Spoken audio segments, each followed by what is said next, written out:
नमस्कार, प्रणाम, स्वागत है आपका आपके अपने यूट्यूब चैनल एग्जाम वॉरियर में। तो एग्जाम वॉरियर आज से आपको 12 बजे, ठीक 12 बजे आपको ज्योग्राफी के क्वेश्चंस करवाए जाएंगे एग्जाम वॉरियर के ऑफिशियल यूट्यूब चैनल पर। ठीक है, तो आइए हम स्टार्ट करेंगे। आप देख सकते हैं कि ये घटना चक्र है, घटना चक्र को हमने स्टार्ट किया है। और घटना चक्र का चूंकि ये मैंने बता दिया था कि अभी ज्योग्राफी करवाया जाएगा 12 बजे, हम भूगोल करने वाले हैं, सामान्य भूगोल को देखेंगे, इसलिए हम भूगोल का सेशन ला दिए हैं। अभी आपके ठीक 12 बज चुके हैं और ये पूर्वावलोकन है। आपको बता दें कि 19 से 90 फरवरी से 2022 तक में जितने भी प्रश्न पूछे गए हैं सारे प्रश्न इसमें शामिल हैं।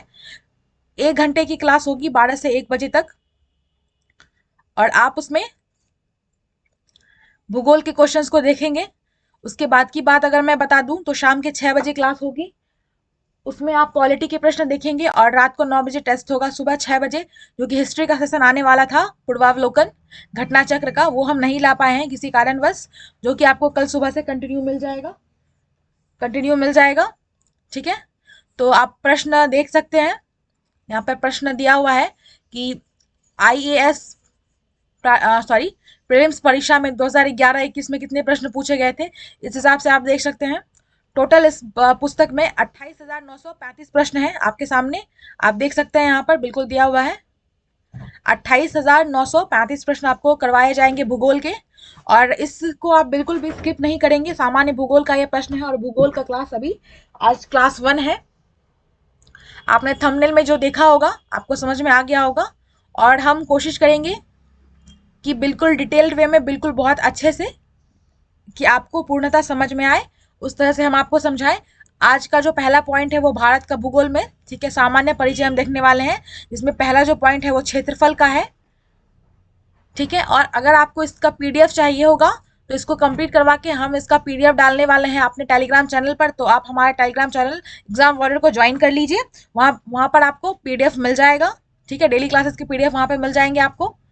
और ये हमारा भारत का भूगोल, और इसमें शॉर्ट नोट्स भी आपको अवेलेबल हैं। तो शॉर्ट नोट्स बिल्कुल आपको अच्छे से समझाना है, आपको बताना है, इसलिए हम आराम से पढ़ेंगे, अच्छे से पढ़ेंगे। एक दिन में हम हो सकता है 20 प्रश्न नहीं कर पाए, लेकिन ये 20 प्रश्न हम लोग अच्छे से करेंगे, अच्छे से समझेंगे, ताकि आपको बहुत अच्छे से याद रहे।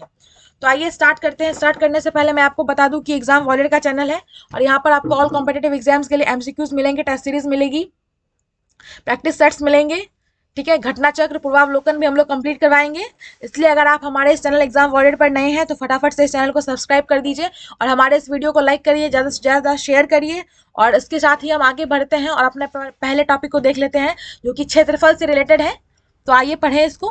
भारत एशिया महाद्वीप में अवस्थित एक दक्षिण एशियाई देश है। ठीक है, कहाँ अवस्थित है ये?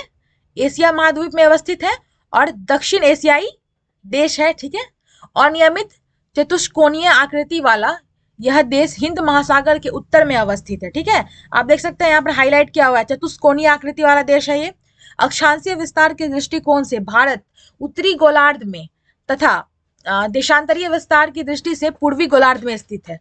अगर हम अक्षांशीय विस्तार की बात करें तो भारत कहाँ पर स्थित है? उत्तरी गोलार्ध में स्थित है, और देशांतरीय विस्तार की बात करें तो ये पूर्वी गोलार्ध में स्थित है। ठीक है, अगला पॉइंट है भारत विश्व में क्षेत्रफल की दृष्टि से 7वां बड़ा देश है। ठीक है, समझ रहे हैं ना आप?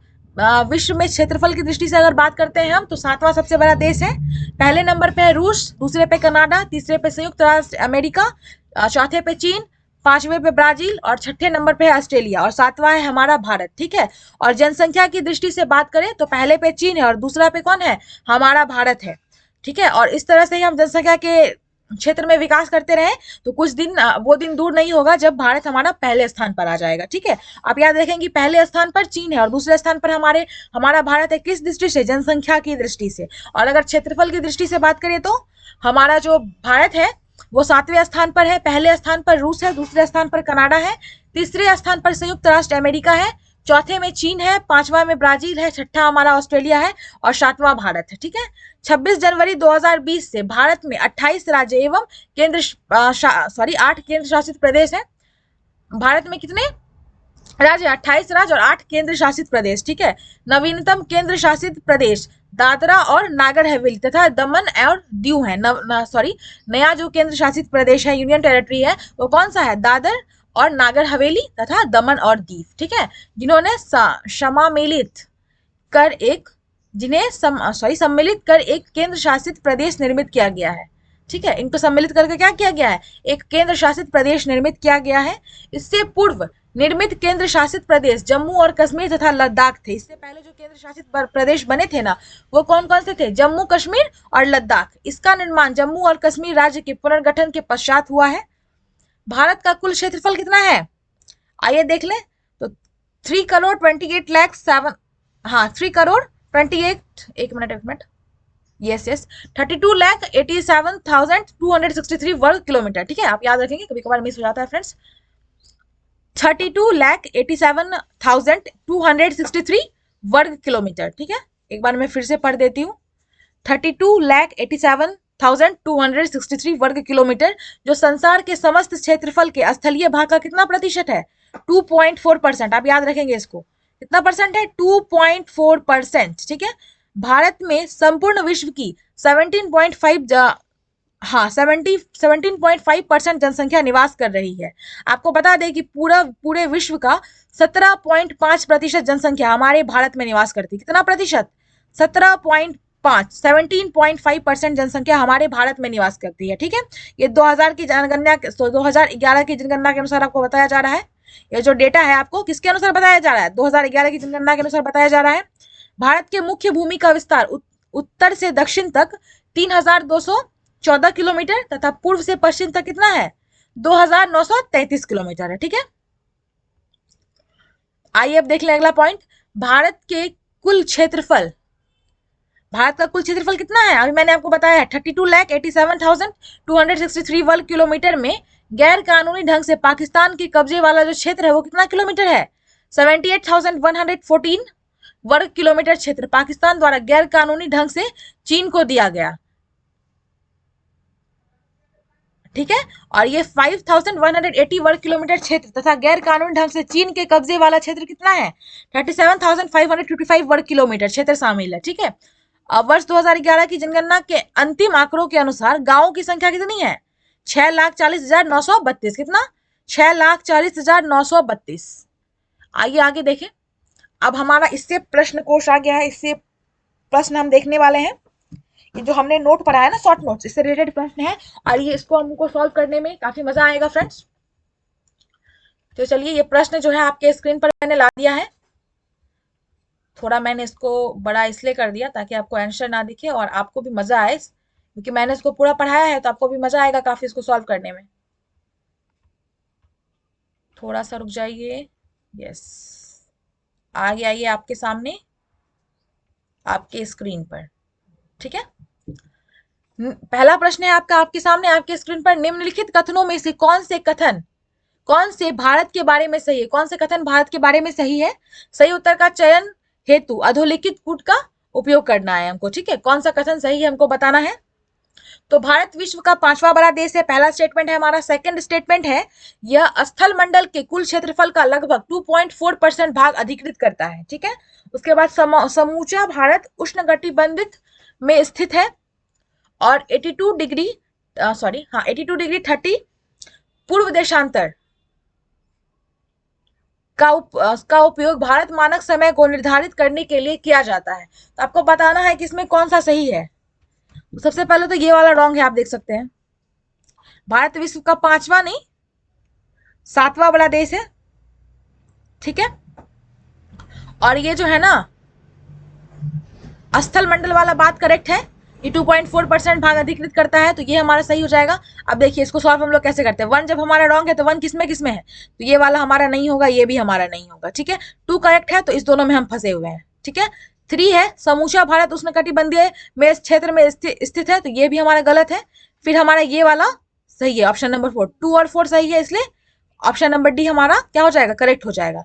इसका एनालिसिस देख लेते हैं हम लोग। भारत विश्व का 7वां बड़ा देश है, संपूर्ण भारत। ठीक है, अंडमान निकोबार द्वीप समूह के सहित का अक्षांशीय विस्तार 6 डिग्री 45 से 37 डिग्री 6 उत्तरी अक्षांश के मध्य है, जबकि उष्णकटिबंधीय क्षेत्र का विस्तार 23 डिग्री 30 और उत्तर एवं दक्षिणी अक्षांशों के मध्य है। अतः कथन 1 और 3 गलत है। भारत स्थल मंडल के कुल क्षेत्रफल का 2.4 अधिकृत किए हुए है एवं 82 डिग्री या फिर उसको बोलेंगे 82.5 डिग्री। पूर्वी देशांतर का उपयोग भारतीय मानक समय निर्धारण करने के लिए किया जाता है, अतः कथन और 2 और 4 हमारा सही है, जो कि उपने हम लोग देख लिया। ठीक है, क्षेत्रफल की दृष्टि से भारत विश्व के देशों में कौन सा स्थान है? आप सबको पता है, फटाफट लाइव चैट में बता दीजिए फ्रेंड्स, कौन सा स्थान है क्षेत्रफल की दृष्टि से? ठीक है, क्षेत्रफल की दृष्टि से भारत का 7वां स्थान है। ठीक है, देखिए बिल्कुल करेक्ट है। और झारखंड पीसीएस के क्वेश्चन में, झारखंड पीसीएस के 2016 के प्रश्न में, ये क्वेश्चन पेपर में ये सवाल था फ्रेंड्स। भारत का क्षेत्रफल की दृष्टि से विश्व में 7वां स्थान है। ठीक है, कितनावां स्थान है? 7वां स्थान है, आप याद रखेंगे। ठीक है, भारतवर्ष आकार में विश्व का 5वां सबसे बड़ा देश है, 6ठा सबसे बड़ा देश है, 7वां सबसे बड़ा देश है और उपयुक्त में से कोई नहीं। देखिए अभी हमने तुरंत किया है, आकार में ये 7वां सबसे बड़ा देश है। ठीक है, चलिए अब आगे बढ़ जाते हैं। 1 मिनट, आगे बढ़ते हैं। आइए आगे बढ़ गए। चौथा प्रश्न है आपके सामने है और आपके स्क्रीन पर है। भारत का क्षेत्रफल संसार के क्षेत्रफल का 2.4 है, परंतु इसकी संपूर्ण मानव जाति का 16% जनसंख्या है, संपूर्ण मानव जाति का 17% जनसंख्या है, संपूर्ण मानव जाति का 18% है, या फिर संपूर्ण मानव जाति का 28% है। ठीक है, तो कितना परसेंट है? 17% है। भारत का क्षेत्रफल 32,87,263 वर्ग किलोमीटर है, जो संसार के समस्त क्षेत्रफल के स्थलीय भाग का कितना है? 2.4 है, जबकि भारत के संपूर्ण विश्व की 17.5%, ठीक है, जनसंख्या निवास करती है। संपूर्ण विश्व का 17.5% जनसंख्या निवास करता है। अगर यहाँ पर ऑप्शन ये रहता ना उपयुक्त में से कोई नहीं, तो हम उपयुक्त में से कोई नहीं चूज करते, लेकिन यहाँ पे ऐसा कोई ऑप्शन नहीं है, तो 17% दिखा हुआ है, तो 17% लगभग मान सकते हैं, तो इसको हम लोग 17% चूज किए। ठीक है, अतः निकटतम सही उत्तर विकल्प बी हो जाएगा। निकटतम सही उत्तर हो जाएगा विकल्प बी। ठीक है, जैसा कि मैंने आपको बताया। और भारतवर्ष में लगभग कितने गांव हैं?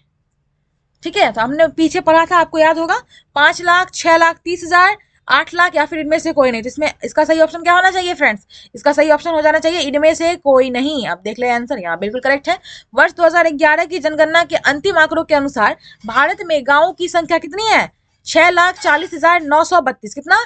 6,40,932। इसलिए हमारा क्या हुआ? विकल्प डी सही होगा। निम्नलिखित जोड़ों में से कौन सा जोड़ा सही नहीं है? आपको बताना है कि कौन सा जोड़ा सही नहीं है। भारत का क्षेत्रफल 3.28 मिलियन वर्ग किलोमीटर। ठीक है, बिल्कुल करेक्ट है ये।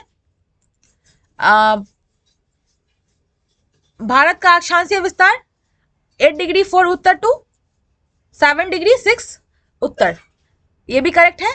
भारत का रेखांशीय विस्तार 68 डिग्री 7 पूर्व से लेकर के 95 डिग्री 25 पूर्व, ये तीनों स्टेटमेंट सही है। अब एक देखिए सबसे इंपॉर्टेंट है ये, भारत में राज्यों की संख्या आपने पीछे पढ़ा है 28 है, और यहाँ पर क्या दिया गया है? यहाँ पर दे दिया है 26। तो ये जो हो जाएगा हमारा 6 नंबर का करेक्ट आंसर। ठीक है, आपसे पूछा गया है कि कौन सा जोड़ा सही नहीं है, तो हमारा ये वाला जोड़ा जो है ये सही नहीं है। ठीक है, आइए देख ले। भारत का भौगोलिक क्षेत्रफल लगभग 3.28 मिलियन वर्ग किलोमीटर है। इसके मुख्य भूमि का अक्षांशीय विस्तार 8 डिग्री 4 उत्तर से लेकर के 37 डिग्री 6 उत्तर तक, तथा देशांतरीय विस्तार कितना है? 68 डिग्री 7 पूर्व से लेकर 97 डिग्री 25 पूर्व तक है। 26 जनवरी 2020 से आपको पता है कि कुल कितने राज्य हैं? 28 राज्य और 8 केंद्र शासित प्रदेश है। और नवीनतम केंद्र शासित प्रदेश कौन सा है? दादर और नागर हवेली और दमन एंड दीव। ठीक है, 7वां नंबर हम देखने वाले हैं, प्रश्न आपके सामने है फ्रेंड्स और आपके स्क्रीन पर है। तो आइए 7वां नंबर प्रश्न को देखते हैं। भारत के लिए निम्नलिखित कथनों में से कौन सा कथन असत्य है? आपको बताना है कि कौन सा कथन असत्य है। भारत विश्व का 7वां बड़ा देश है, बिल्कुल करेक्ट है। भारत जनसंख्या की दृष्टि से विश्व का दूसरा राष्ट्र है, ये भी करेक्ट है। इसकी भूमि सीमा का विस्तार लगभग 15,200 किलोमीटर, ये भी करेक्ट है। सर्वप्रथम सूर्योदय इसके मिजोरम राज्य में होता है, ये वाला स्टेटमेंट जो है आपका गलत है। और हमारा पूछा क्या गया है? पूछा गया है कि कौन सा कथन असत्य है, तो हमारा ऑप्शन डी जो है वो असत्य है। ठीक है, आइए इसका एनालाइज देख लें। भारत में सर्वप्रथम सूर्योदय कहाँ होता है? अरुणाचल प्रदेश राज्य में होता है, आप इस बात को याद रखेंगे। भारत में सर्वप्रथम सूर्योदय कहाँ होता है? अरुणाचल प्रदेश राज्य में होता है। भारत विश्व का 7वां बड़ा देश है, बार बार पढ़ रहे हैं हम इसको।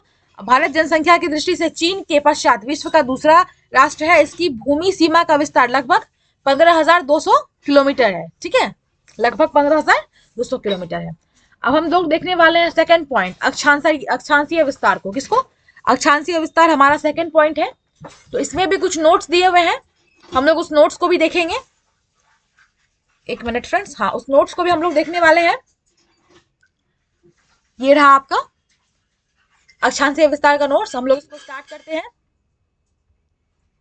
ठीक है, और आज कोशिश करेंगे कि कम से कम 5 पॉइंट्स हम लोग कंप्लीट करें।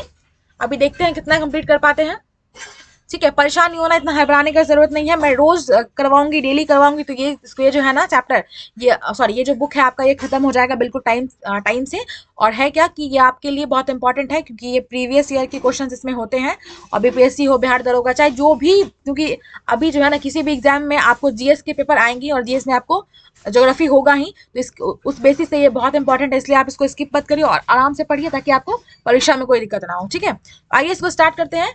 इसका जो शॉर्ट नोट यहाँ पे दिया हुआ है, भूपृष्ठ पर विषुवत रेखा से उत्तर या दक्षिण दिशा में स्थित किसी भी बिंदु को पृथ्वी के केंद्र से मापी गई कोणीय दूरी को अक्षांश कहा जाता है। अक्षांश किसे कहते हैं? भूपृष्ठ पर विषुवत रेखा से उत्तर या दक्षिण दिशा में स्थिति किसी भी बिंदु की पृथ्वी के केंद्र से मापी गई कोणीय दूरी को हम लोग क्या कहते हैं? अक्षांश कहते हैं। ठीक है, अक्षांश रेखाएं वह काल्पनिक रेखाएं होती है जो पृथ्वी के चारों ओर पूर्व से पश्चिम दिशा में विषुवत रेखा के समांतर खींची जाती है। ठीक है, अक्षांश रेखाएं कौन सी रेखा है? काल्पनिक रेखा है, आप याद रखेंगे, जो पृथ्वी के चारों ओर पूर्व से पश्चिम दिशा में विषुवत रेखा के समांतर खींची जाती है। ठीक है, अक्षांश को अंशों, मिनटों एवं सेकंडों में दर्शाया जाता है। किसमें किसमें?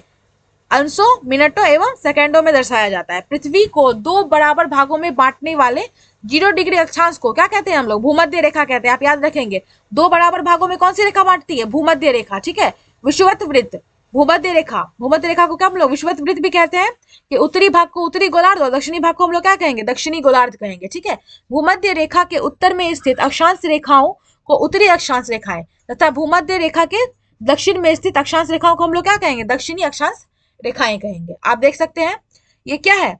उत्तरी अक्षांश रेखाएं हैं और ये वाला दक्षिणी अक्षांश रेखा है। ठीक है, और ये जो हम लोग ऐसे लाइन देख रहे हैं यहाँ पे ऐसे, ये ये जो हो गया, ये क्या हो गया? दक्षिणी गोलार्ध हो गया। इसको हम लोग क्या बोलेंगे? उत्तरी गोलार्ध बोलेंगे। और ये जो हम 2 भागों में बांट रहा है, 2 बराबर भागों में, इसको हम लोग क्या बोलेंगे? भूमध्य रेखा बोलेंगे। क्या बोलेंगे? भूमध्य रेखा। ठीक है, और ये जो है क्या है? ये प्रधान यमोत्तर है। और ये जो सीधा लाइन गया हुआ है क्या है? पूर्वी देशांतर रेखा। और इधर से जो लाइन गया हुआ है वो पश्चिमी देशांतर रेखा। और ये क्या है? ग्रीनविच रेखा। आपको पता होगा ग्रीनविच रेखा के बारे में। ठीक है, आइए देख लें आगे का पॉइंट। यदि अक्षांश रेखाओं को 1 डिग्री के अंतराल पर खींचा जाए तो उत्तरी गोलार्ध में 89 अक्षांश रेखाएं तथा दक्षिणी गोलार्ध में 89 अक्षांश रेखाएं होगी। ठीक है, इस प्रकार विषुवत वृत्त को लेकर अक्षांश रेखाओं की कुल संख्या 79, और ब्रैकेट में देख लीजिए 89 + 89 + 1 होगा। ठीक है, किन्हीं 2 समांतर अक्षांश रेखाओं के मध्य की दूरी लगभग 111 किलोमीटर होती है। कितनी होती है? लगभग 111 किलोमीटर। ठीक है, भूपृष्ठ पर उत्तरी ध्रुव एवं दक्षिणी ध्रुव को मिलाने वाली काल्पनिक रेखा जो पृथ्वी को 2 बराबर भागों में बांटती है को प्रधान यामोत्तर रेखा कहते हैं। ठीक है, एक बार मैं फिर से पढ़ देती हूँ। भूपृष्ठ पर उत्तरी ध्रुव एवं दक्षिणी ध्रुव को मिलाने वाली काल्पनिक रेखा जो पृथ्वी को 2 बराबर भागों में बांटती है को हम लोग क्या कहेंगे? प्रधान यामोत्तर रेखा। ठीक है, या फिर ग्रीनविच मीन टाइम कहा जाता है। यह रेखा लंदन के ग्रीनविच शहर से गुजरती है। कहां से गुजरती है? लंदन के ग्रीनविच शहर से गुजरती है। प्रधान यमोत्तर रेखा को 0 डिग्री देशांतर भी कहा जाता है। क्या कहा जाता है? 0 डिग्री देशांतर भी कहा जाता है। प्रधान यमोत्तर के पूर्व एवं पश्चिम में उत्तरी ध्रुव एवं दक्षिणी ध्रुव को मिलाने वाली काल्पनिक रेखाओं को देशांतर रेखाएं कहा जाता है। ठीक है, प्रधान यमोत्तर जो है कि पूर्व एवं पश्चिम के उत्तरी ध्रुव एवं दक्षिणी ध्रुव को मिलाने वाली काल्पनिक रेखा को हम लोग क्या कहते हैं?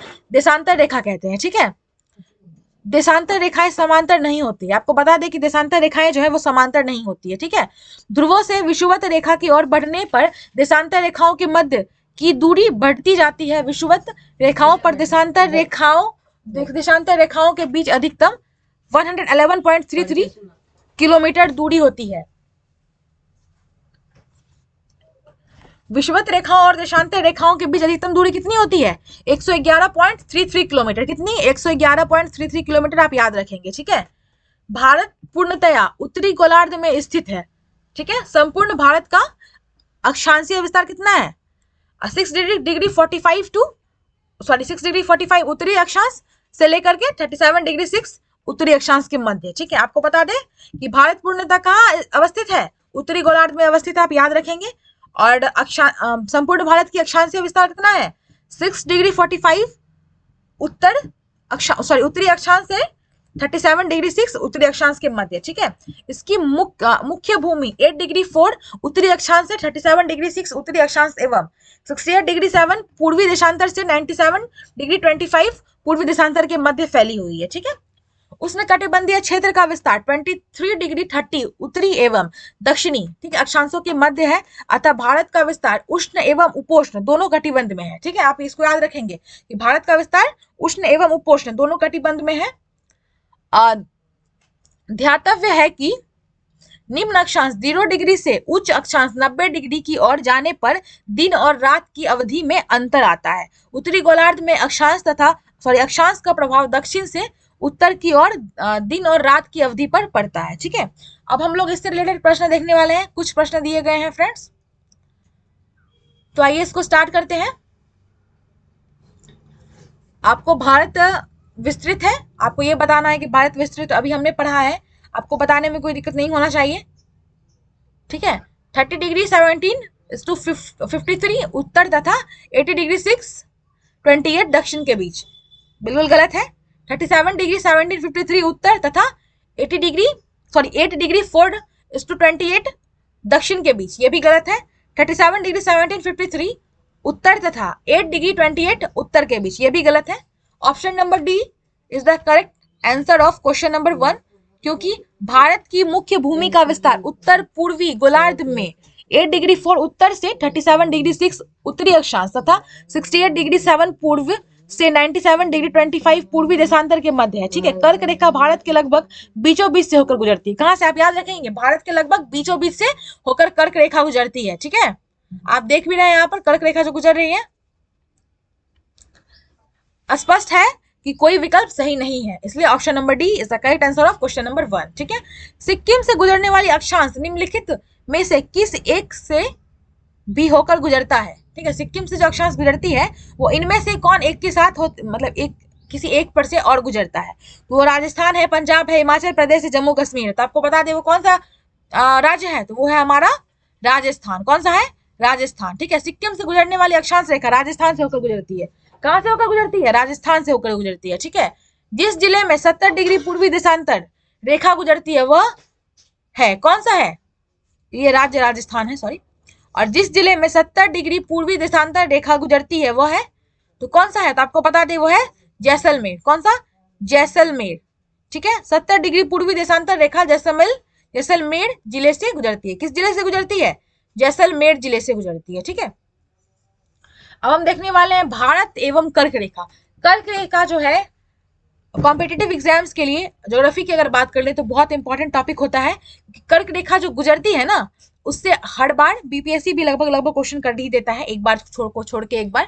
तो कर्क रेखा हमारे लिए बहुत इंपॉर्टेंट टॉपिक है, और कर्क रेखा को बिल्कुल आप लोग स्किप मत करिएगा। मैं आपको बिल्कुल एडवाइस दे रही हूँ, कर्क रेखा को हमें स्किप नहीं करना है और कर्क रेखा को बहुत अच्छे से समझना है फ्रेंड्स। ठीक है, भारत एवं कर्क रेखा, अब हम लोग इसका शॉर्ट नोट देख लेते हैं। विषुवत रेखा के उत्तर में स्थित 23°30 उत्तरी अक्षांश को कर्क रेखा कहा जाता है। ठीक है, 23.5° उत्तरी अक्षांश को हम लोग क्या कहते हैं, कर्क रेखा कहते हैं। क्या कहते हैं, कर्क रेखा कहते हैं।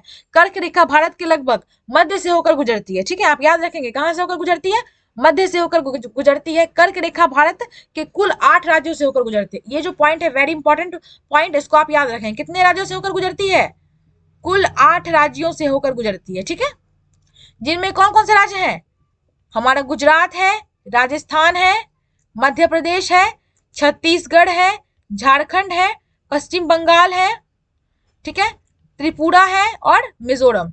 कुल 8 राज्य हैं, आप देख सकते हैं भारत के कुल 8 राज्य। एक बार फिर से मेरे साथ बोलिएगा, गुजरात, राजस्थान, मध्य प्रदेश, छत्तीसगढ़, झारखंड, पश्चिम बंगाल, त्रिपुरा, मिजोरम। ठीक है, गुजरात, राजस्थान, मध्य प्रदेश, छत्तीसगढ़, झारखंड, पश्चिम बंगाल, त्रिपुरा और मिजोरम। ठीक है, कुल 8 राज्य हैं, आप याद रखेंगे। ठीक है, आप देख सकते हैं कर्क रेखा भारत के बीचों बीच से गुजरती है।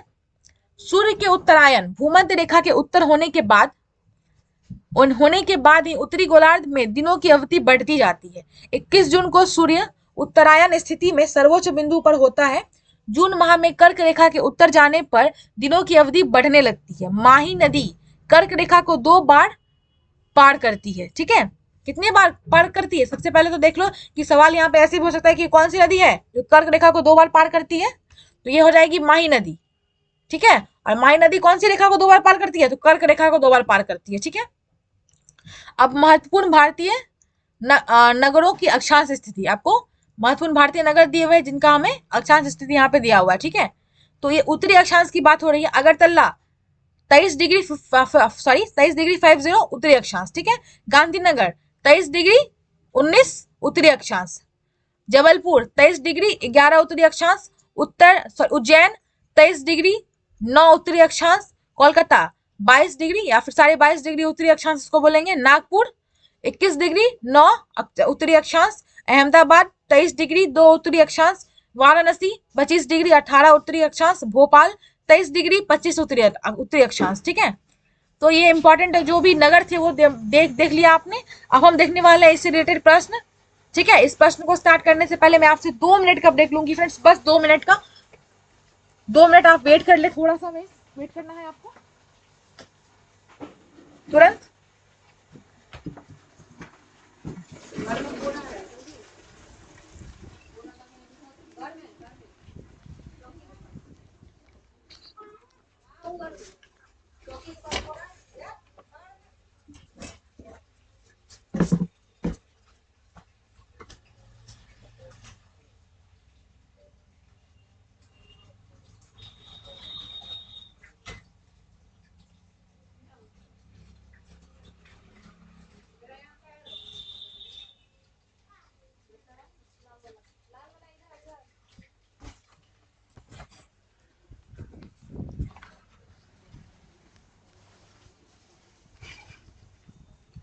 डोंट वरी, मैं आ गई हूँ।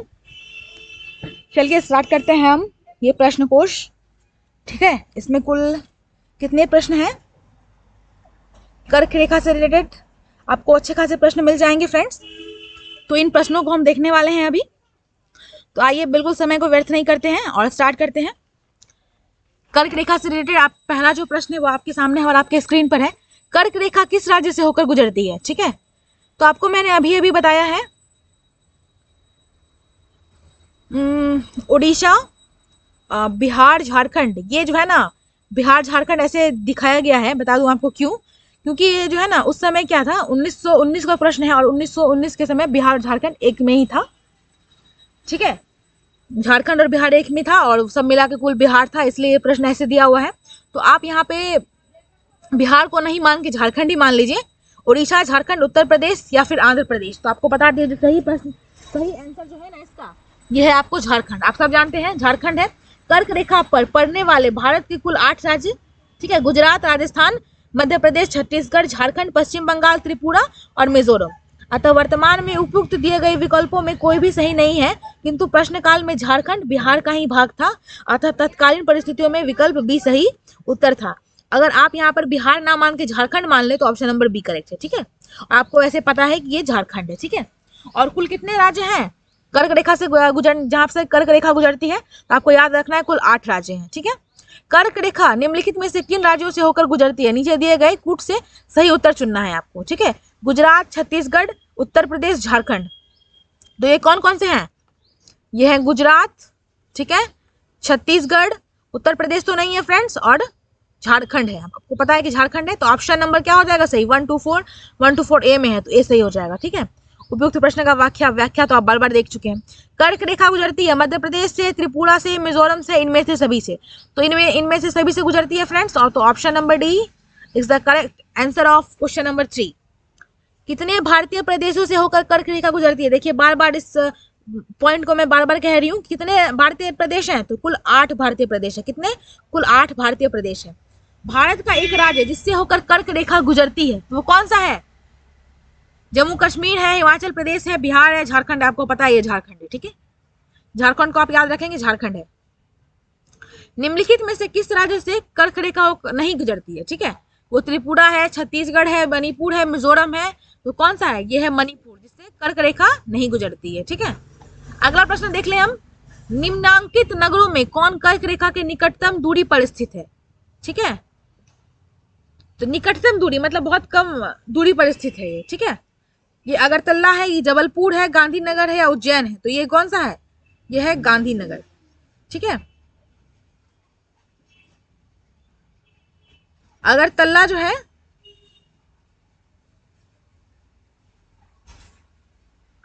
बहुत कम दूरी पर स्थित है। इसकी व्याख्या यहाँ पे आप देख सकते हैं कि अगरतला, इसका अक्षांश कितना है 23 डिग्री 50 उत्तर, और अंतर स्थिति अगर आप देख लें तो -20 है, ठीक है।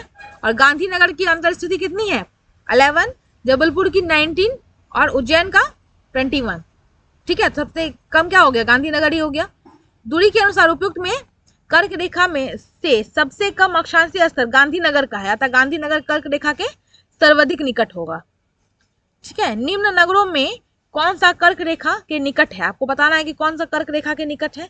तो ये कोलकाता है जो कि कर्क रेखा के निकट है, ठीक है। देखिए आईएएस का सवाल है ये, ठीक है। आईएएस की परीक्षा में सवाल को किया गया था और ये प्रश्न थोड़ा अच्छा है तो आप इसको ध्यान रखेंगे। इसका एनालिसिस में अगर आपको बता दूं तो दिल्ली जो है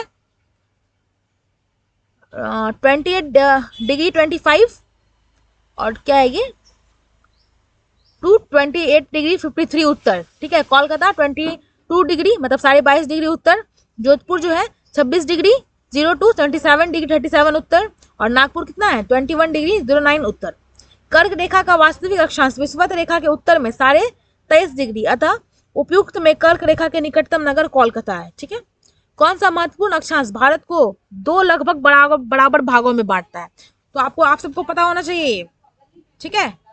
कौन सा अक्षांश है 23.5 डिग्री उत्तरी अक्षांश, कौन सा 23.5 डिग्री उत्तरी अक्षांश। चलिए 23.5 डिग्री उत्तरी अक्षांश भारत को 2 बराबर भागों में विभाजित करता है, इसे हम लोग क्या कहते हैं, इसे हम लोग कर्क रेखा कहते हैं। बार बार इसको मैं बोल रही हूँ, ध्यान रखेंगे आप। निम्नलिखित में से कौन सा भारतीय राज्य कर्क रेखा के उत्तर में स्थित है, तो आपको पता है ये है मणिपुर जो कि कर्क रेखा के उत्तर में स्थित है, ठीक है। मणिपुर कर्क रेखा के उत्तर में अवस्थित है।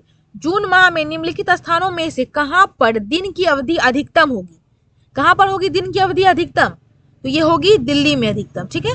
सूर्य के उत्तरायण होने के बाद से ही उत्तरी गोलार्ध में दिनों की अवधि बढ़ती जाती है। 21 जून को सूर्य उत्तरायण स्थिति के सर्वोच्च बिंदु पर होता है। इस माह में कर्क रेखा के उत्तर जाने पर दिनों की अवधि बढ़ने लगती है। दिल्ली की स्थिति उपयुक्त विकल्प में सबसे उत्तर है, ठीक है, अतः यहाँ दिन की अवधि अधिकतम होगी, ठीक है।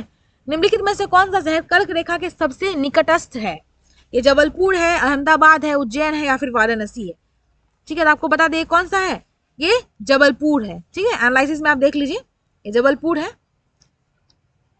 अच्छा, उपयुक्त शहरों की अक्षांशीय स्थिति के अनुसार कर्क रेखा के सर्वाधिक निकट का शहर जबलपुर होगा, क्योंकि जबलपुर के अक्षांश एवं कर्क रेखा मध्य अक्षांशीय उत्तर सबसे कम है, ठीक है। निम्नलिखित भारत की नदियों में कौन कर्क रेखा को 2 बराबर भागों में बांटती है, देखिए माही, चंबल, नर्मदा और या फिर ऑप्शन नंबर डी उपयुक्त में से कोई नहीं। आपको पता है माही, मैंने आपको पीछे भी नोट करवाया था कि आप माही याद रखेंगे, 2 बराबर भागों में बांटती है, किसको बांटती है, कर्क रेखा को बांटती है, ठीक है। माही नदी कर्क रेखा को 2 बराबर भागों में नहीं बांटती है फ्रेंड्स। माही नदी जो है ना कर्क रेखा को 2 बार पार करती है। यह मध्य प्रदेश से उद्गमित होकर राजस्थान गुजरात में प्रवाहित होते हुए खंबात की खाड़ी में गिरती है। कहाँ से निकलती है ये, मध्य प्रदेश से, ठीक है। मध्य प्रदेश से उद्गमित होकर ये राजस्थान गुजरात होते हुए कहाँ चले जाती है, खंबात की खाड़ी में गिरती है, ठीक है। अब हम लोग देखने वाले मानक समय, ये भी बहुत इंपॉर्टेंट है। अगर आप एस्पिरेंट्स हैं कॉम्पिटिटिव एग्जाम्स के तो ये बहुत इंपॉर्टेंट हो जाएगा आपके लिए मानक समय। इसमें भी यहाँ पे कुछ नोट्स दिए हुए हैं। ओ सॉरी, मैंने कल ही बोला था टीम को, मुझसे ये वर्क नहीं कर रहा है सही से, थोड़ा सा प्रॉब्लम हो जाता है मुझे यहाँ पे, ये मुझसे वर्क ही नहीं करता है सही से। बट मैं अभी इस पर ट्राई ज़्यादा करके आपका टाइम वेस्ट नहीं करूँगी। हम लोग नोट्स देखेंगे, इसको रहने देते हैं ऐसे ही। आपको जब पीडीएफ मिलेगा तो बिल्कुल क्लियर पीडीएफ मिलेगा, आपको ऐसे घिसा पिटा पीडीएफ नहीं दूंगी मैं, बिल्कुल स्पष्ट बिल्कुल साफ सुथरा पीडीएफ मिलेगा। मैंने बहुत बार ट्राई किया है कि मुझसे ये हो जाए बट ये नहीं हो रहा है। अगर आपको पता है कि कैसे होगा तो ये मुझे बताइएगा फ्रेंड्स, ठीक है। आइए स्टार्ट करते हैं मानक समय को, ठीक है। मानक समय को हम देखेंगे। भारत की प्रमाणिक मध्याह्न रेखा अथवा भारतीय मानक समय IST 82.5 डिग्री पूर्वी देशांतर से लिया जाता है। ठीक है, यह देशांतर रेखा इलाहाबाद, वर्तमान प्रयागराज, मिर्जापुर आदि स्थानों से होकर गुजरती है। ठीक है, भारतीय मानक समय IST Indian standard time Greenwich मध्य GMT ग्रीनविच मीन टाइम से 5.5 घंटा आगे है। आपको पता है ये 5.5 घंटा आगे है। ठीक है, ग्रीनविच टाइम से कितने घंटा आगे है? 5.5 घंटा आगे है। विश्व के देशों द्वारा आपसी सहमति के अंतर्गत मानक याम्योत्तर को 7.5 डिग्री, ठीक है, मतलब 30 मिनट देशांतर के गुणांक पर चुना जाता है। कितना डिग्री? 7.5 डिग्री मतलब 30 मिनट। भारत के बृहद अक्षांशीय विस्तार के कारण गुजरात से अरुणाचल प्रदेश के स्थानीय समय में लगभग 2 घंटे का अंतर पाया जाता है। कितने घंटे का? 2 घंटे का अंतर पाया जाता है। अतः प्रशासनिक एवं अन्य कार्यों में कठिनाई से बचने हेतु 82.5 डिग्री पूर्व याम्योत्तर देशांतर को भारत का मानक याम्योत्तर चुना गया है। किसको? 82.5 डिग्री। एक मिनट 82.5 डिग्री पूर्ण याम्योत्तर को क्या चुना गया है? भारत का मानक याम्योत्तर चुना गया है। ठीक है, भारत का मानक याम्योत्तर चुना गया है। कुछ इंपॉर्टेंट पॉइंट्स होते हैं, इसको आप याद रखेंगे। ठीक है, 82.5 डिग्री पूर्वी देशांतर। भारत मानक समय की याम्योत्तर रेखा उत्तर प्रदेश, मध्य प्रदेश, छत्तीसगढ़, ओडिशा, आंध्र प्रदेश कुल 5 प्रदेश से होकर गुजरती है। ठीक है, ये जो याम्योत्तर रेखा है यहाँ, ये कितने प्रदेश से होकर गुजरती है? ये कुल 5 प्रदेश से होकर गुजरती है, आपको बता दें। और कर्क रेखा कुल 8 प्रदेश से होकर गुजरती है। ठीक है, अब हम थोड़ा सा और देख लेते हैं।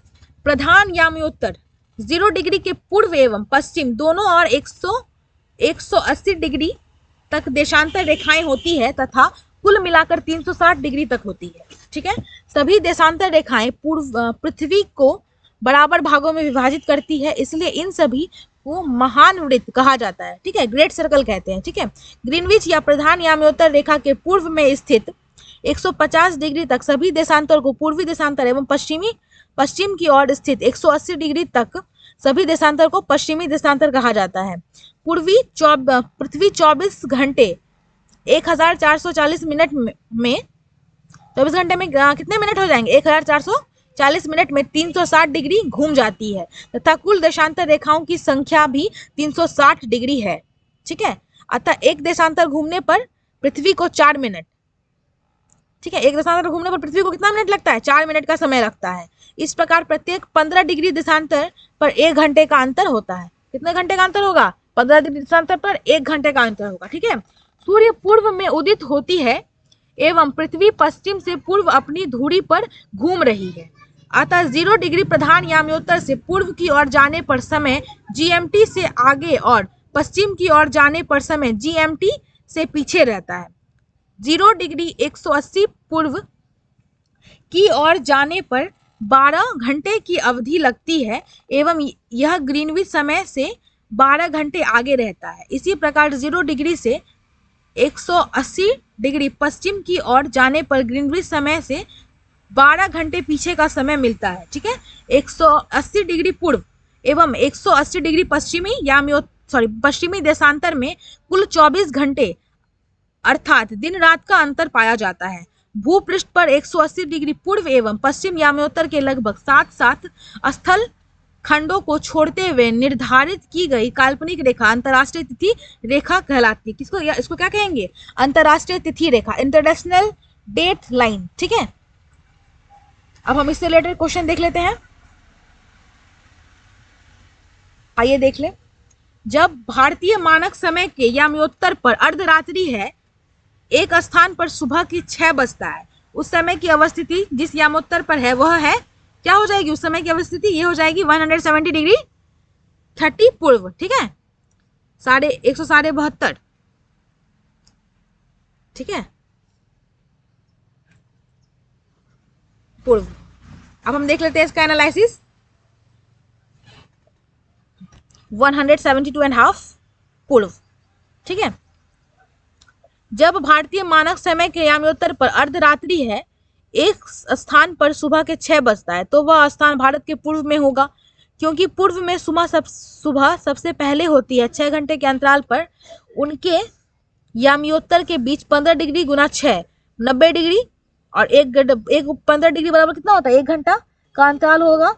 भारत का मानक समय 82.5 डिग्री यामियोत्तर है, अतः वह स्थान 90 प्लस 82.5 डिग्री बराबर क्या हो जाएगा, 172.5 डिग्री पूर्व होगा। ठीक है, ये आपने इस तरह से निकाला, आप देख सकते हैं, इस तरह से आप किसी का भी निकाल सकते हैं, आप इसको समझ लीजिए। ठीक है, गुजरात के सबसे पश्चिमी गांव और अरुणाचल प्रदेश के सबसे पूर्वी छोर पर स्थित वालांग के समय में कितने घंटे का अंतराल होगा। आपको बता दें ये होगा 2 घंटे का अंतराल। कितने घंटे का अंतराल होगा, 2 घंटे का अंतराल होगा। ठीक है, गुजरात का देशांतरीय विस्तार 68 डिग्री 4 पूर्व से 74 डिग्री 4 पूर्वी देशांतर के मध्य तथा अरुणाचल प्रदेश का देशांतरीय विस्तार 91 डिग्री 30 पूर्व से 97 डिग्री 30 पूर्व है। अतः गुजरात से पश्चिम एवं अरुणाचल प्रदेश के पूर्व छोर के मध्य देशांतर अंतराल 97 डिग्री 30, 68 डिग्री 4, 29 डिग्री 26 है। चूंकि एक देशांतर में 4 मिनट का अंतराल होता है, इसलिए 29.6 इंटू 4 लगभग 118 मिनट। ठीक है, अर्थात लगभग 2 घंटे का अंतराल होगा। समझ गए आप इसको। निम्नलिखित तत्वों पर विचार करना है आपको। जबलपुर की देशांतर रेखा इंदौर व भोपाल की देशांतर रेखाओं के बीच है। औरंगाबाद का अक्षांश बड़ौदा व पुणे के अक्षांश के बीच है। बेंगलुरु की अवस्थिति चेन्नई की तुलना में अधिक दक्षिणावर्ती है। इनमें से कौन सा कथन सही है आपको बताना है। ठीक है, तो ये औरंगाबाद का अक्षांश बड़ोदरा व पुणे के अक्षांश के बीच है, ये करेक्ट है। और बेंगलुरु की अवस्थिति चेन्नई की तुलना में अधिक दक्षिणावर्ती है, ये दोनों स्टेटमेंट करेक्ट है। ऑप्शन नंबर सी हो जाएगा करेक्ट। देख सकते हैं आप यहाँ पर सबकी स्थिति दी हुई है, आप इसको एक बार देख लीजिएगा। ठीक है, अगला प्रश्न देख लेते हैं। निम्नलिखित में से कौन सा शहर भारतीय मानक समय IST देशांतर के निकट है। यह है रीवा, सागर, उज्जैन या फिर होशंगाबाद। ठीक है, तो ये कौन क्या हो जाएगा, ये हो जाएगा रीवा। ठीक है, अब स्थलों की स्थिति इस प्रकार दी हुई है, आप इसको भी देख लेंगे।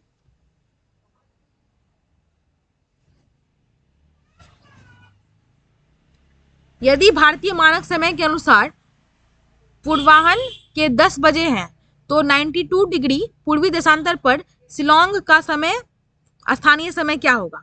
देखिए IS 1999 का प्रश्न है, ये प्री का प्रश्न है। उस समय का क्या होगा, 10:38 पूर्वाह्न हो रहे होंगे। कितने होंगे, 10:38 पूर्वाह्न हो रहे होंगे, 10:38 हो रहा होगा। ठीक है, इसको किस प्रकार निकालते हैं ये नीचे दिया हुआ है, आप इसको देख लीजिए। अगला प्रश्न है, यदि भारतीय मानक समय यामोत्तर पर मध्याह्न है तो 120 डिग्री पूर्वी देशांतर पर स्थानीय समय क्या होगा। तो आपको बता दें ये हो जाएगा आपको 14.30। ठीक है, समय क्या हो जाएगा 14:30। समझ गए ना। और ऐसे हम इसको क्या बोल सकते हैं, 2:30 बोलेंगे इसको।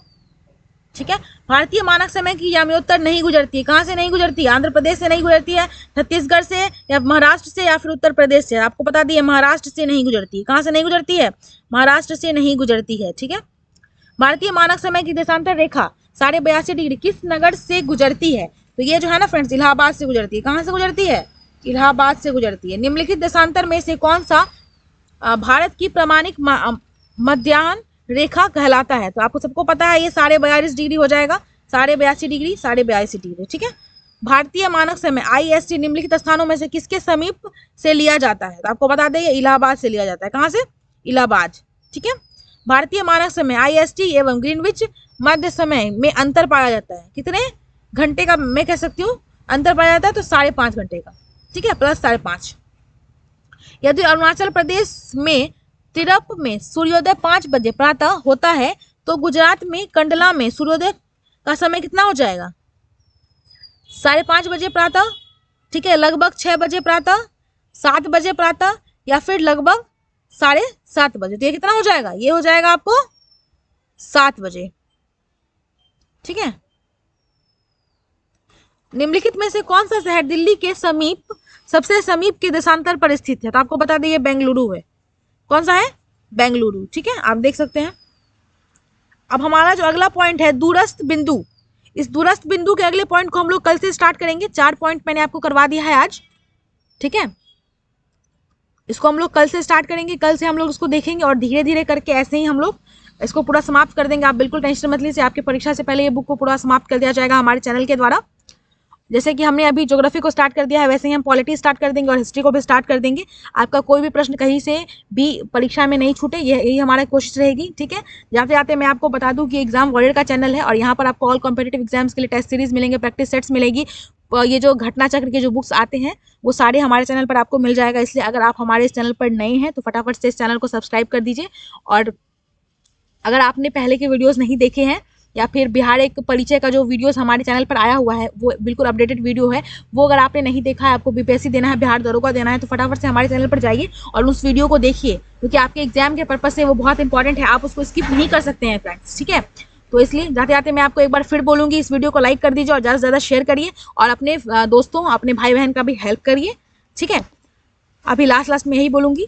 Thank you so much for watching friends. मिलते हैं नेक्स्ट वीडियो में, शाम के 6 बजे मिलूंगी मैं पॉलिटी वाले वीडियो में, तब आपसे आगे की बात होगी। और पॉलिटी को हम लोग भी आज स्टार्ट करने वाले हैं, पॉलिटी वाले घटना चक्रों को भी आज स्टार्ट कर देंगे, ठीक है।